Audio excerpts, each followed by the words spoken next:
एक असं गाव, तिथे देव आहे पण देऊळ नाही, घर आहे पण घरांना दरवाजे नाही, तरी सुद्धा तिथे कधी चोरी होत नाही. त्यामागील कथा तुम्हाला माहित आहे का? तर नमस्कार मंडळी, मी श्रद्धा आणि आज मी आले होते शनी शिंगणापूर येथे. 150 वर्षापूर्वी मुसळधार पाऊस झाला आणि नदीमध्ये एक 5 फूट 9 इंच काळा पाषाणातील दगड तरंगत आला. एका मेंढपाळाने काठीने त्या दगडाला स्पर्श केला आणि त्या दगडामधून रक्तस्राव सुरू झाला. हे मेंढपाळाने सर्व गावकऱ्यांना सांगितलं. त्याच दिवशी गावप्रमुखाच्या स्वप्नात शनिदेव आले आणि म्हणाले, मी इथेच आहे, मला या गावात कायमचं राहायचं आहे. तुम्ही मला पानस नाल्यापासून घेऊन जा आणि गावाच्या मध्यभागी माझी प्राणप्रतिष्ठा करा. दिवस उजाडताच गावप्रमुखाने हे स्वप्न सर्वांना सांगितले.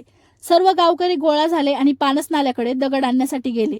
30 ते 40 लोक दगड उचलत होते, पण तो दगड जागचा हलत सुद्धा नव्हता.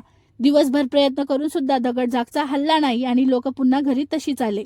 त्याच दिवशी गावप्रमुखाच्या स्वप्नात पुन्हा एकदा शनिदेव आले आणि त्यांनी सांगितलं, तुम्हाला मला इथून घेऊन जायचं असेल तर मामा भाच्याची जोडी बोलवा आणि काळ्या रंगाचे बैल असलेली बैलगाडी घेऊन या. सकाळी गावप्रमुखाने आणि गावकऱ्यांनी तसंच केलं आणि मामा भाच्यांची जोडी आणि काळ्या रंगाचे बैल घेऊन गेले. मामा भाच्यांनी जसा हात लावला, दगड लगेच उचलला गेला. दगड उचलून बैलगाडीत ठेवून गावाच्या मध्यभागी आणून ठेवला. तसं तिथं शनिदेव स्वयंभू प्रकट झाले आणि गावकऱ्यांनी आणि सर्व जाती धर्माच्या लोकांनी वाजत गाजत प्राणप्रतिष्ठा केली आणि शनिदेवाने गावकऱ्यांना वचन दिले की मी त्यांचे रक्षण करण, म्हणून तिथे कधीही चोरी होत नाही आणि करण्याचा प्रयत्न केला तर त्याचे डोळे जातात. शनिदेव मंदिरात नाही तर चौथऱ्यावर आहे. त्यांना कुठलाही छत्रछाया चालत नाही, म्हणून ते मंदिरात अथवा कुठल्याही गाभाऱ्यात नाहीयेत.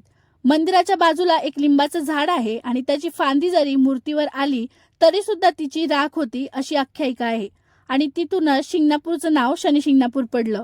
इथे नवग्रहांचं सुद्धा मंदिर आहे आणि शनिवार असल्यामुळे प्रचंड गर्दी होते. तुम्ही कधी आलाय का या मंदिरात? नक्की सांगा आणि व्हिडिओ आवडला असेल तर लाईक, कमेंट, शेअर नक्की करा.